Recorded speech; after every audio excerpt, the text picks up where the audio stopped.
Hey, what's going on, YouTube Nation? It's your boy Cody Sperber, the Clever Investor here, and I am so excited. We are back in business. We got a few days left before the year runs out, and today I'm going to talk to you about one of the biggest questions I get asked from new real estate investors all the time, and that is, which one is better?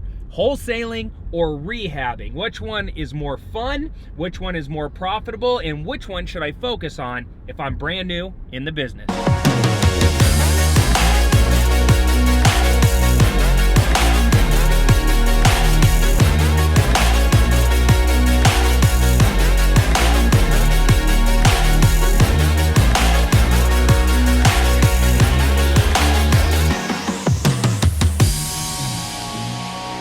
So what should you focus on first? Should you focus on wholesaling for quick cash in the door, or should you focus on rehabbing for those bigger, better paydays? And my answer is always to try and maximize the returns and the results from every single opportunity that comes your way. Now, as a creative real estate investor, in order to do that, you have to have a lot of different tools in your investor tool belt.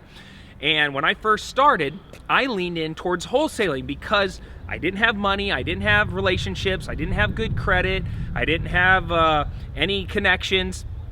Basically, my back was against the wall and I had to make some magic happen. And that's why I love real estate wholesaling, because you can get up and started very, very quickly. And the reality is you're not even actually buying real estate. You're not even investing in real estate. Wholesaling is a game of control. It's all about controlling good pieces of real estate that have lots of upside potential at a discounted price, and then flipping those contracts onto rehabbers or landlords that are looking for good deals. Now I'm gonna put a video right here that's gonna give you a lot more information on wholesaling, and I highly recommend, if you're just starting in the business and you're looking for an opportunity to get started with very limited resources, you check those videos out and you start there. Now, I think once you master that skill and you learn the language of real estate, and wholesaling will teach you the language of real estate, I would quickly start thinking about, how do I elevate my investing game and start focusing on getting bigger, better deals and making more money a lot faster. And my average wholesale fee is anywhere between $5,000 to $15,000, but my average rehabbing fee is anywhere from $40,000 to up to $100,000 per rehab. And so my philosophy is generate as many leads as you can, cherry pick out the home runs, the bigger, better, baddest deals that you come across, and then run rehabs on them for the bigger paydays. Now we're actually at one of my rehabs that I've been documenting. I still love wholesaling, I still rehab, and my favorite strategy of all of them is owning real estate to be able to build long-term wealth, right? Because the ultimate goal is to start thinking about how to fire yourself from the real estate business if you choose to. And when that moment happens is the moment where you realize, I have so many assets producing me cash and cash flow, and my net worth is so high now that I can pick and choose on what I want to do, when I want to do it, and who I want to do it with. All right, so let's go into this rehab and I'll give you guys a couple more tips.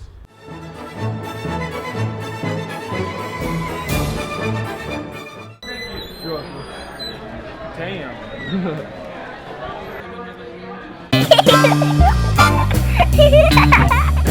All right, Cody, so how come more people don't rehab? Rehabbing can feel very overwhelming and scary. One, we're now actually investing in real estate, so you better know how to analyze the deals, you better buy it right, you need to know how to fund it using creative funding strategies, and you need to know the flow of a rehab. But in the beginning, there's so many moving pieces. I feel like new investors, they just get overwhelmed and then they shut down and they just say, I want to rehab, but I don't know how to rehab, so I'm just not, it sounds so complicated, I'm not even going to try it. What if you don't have any money? Wholesaling might come into play. You know, in the beginning, I wholesaled my way to being able to afford to do rehabs. What's a way to create the money? Wholesaling. And every time I sold one of my better deals, like the real home runs, I always, like, a little part of me regretted it. And I would make a quick $5,000 or $8,000 or $10,000 as a wholesale fee, but the rehabber, they would go off and make $50,000, $70,000, $80,000 as a rehab. You start asking yourself, why am I doing that? Why am I allowing my fears to get in my way? Why am I allowing obstacles or challenges like I don't have money, or I don't have resources or relationships to get in the way. In the beginning, I thought it was so overwhelming, I just avoided it, but I knew I wanted to do it. And then eventually the pain gets so bad where you realize, man, I'm gonna be wholesaling 300 houses for the rest of my life a year, or I can go and do 25 rehabs and make the same amount of money. And eventually I got so tired of grinding it out wholesaling that I just said to myself, I have to do bigger, better deals. I have to get smart and cherry pick out my best deals and keep more of the profits. And that's when I finally stepped up and started rehabbing, and I realized it's not that scary, it's not that complicated, and I got pretty good at it. And then I started making the big money, and my profit margin shot up through the roof. And when you start making that kind of money, like millions of dollars a year, the game changes. Doors open, everybody wants to do business with you, banks all of a sudden want to lend you money. It actually got easier to do business as I had more money. And what was funny is I actually was able to raise private capital and other people's money way easier once I got a track record. And so I feel like people feel like the money part's a big barrier, but the reality is it gets a lot easier over time. All right, so which one is it? Is it wholesaling for quick cash, or is it rehabbing for bigger paydays? You know what, I say you do both. But it all starts with specialized knowledge. If you're out there winging it, chances of you getting hurt, taking on too much risk, burning relationships, losing money is pretty high. But if you have specialized knowledge and you know the steps to take, you have a good team of people supporting you, surrounding you, showing you step 1, do this, step 2, do this. This is how you source your materials. No, that's not a good rehab. Go ahead and wholesale that one. No, cherry pick that one out.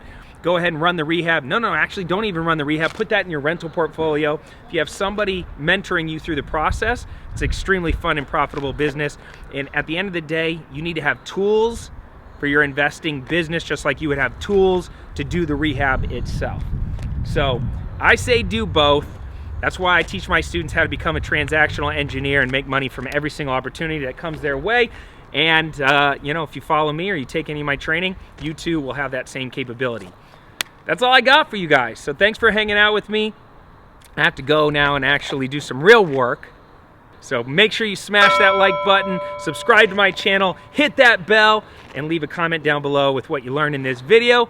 I don't have anything left for you in this video. Until next time, I'm Cody Sperber, the Clever Investor. Sign off for now. Take care. Comb your hair. Sperber out. Oh, hey, didn't see you there. Hey, listen, while you're here, why don't you click the tab in the upper right-hand corner and grab my new book, How to Flip Houses with Little to No Money Down. It's a step-by-step guide on how I got wealthy in real estate and how you can too. Hope it helps. Oh, don't forget to watch the 2 videos also.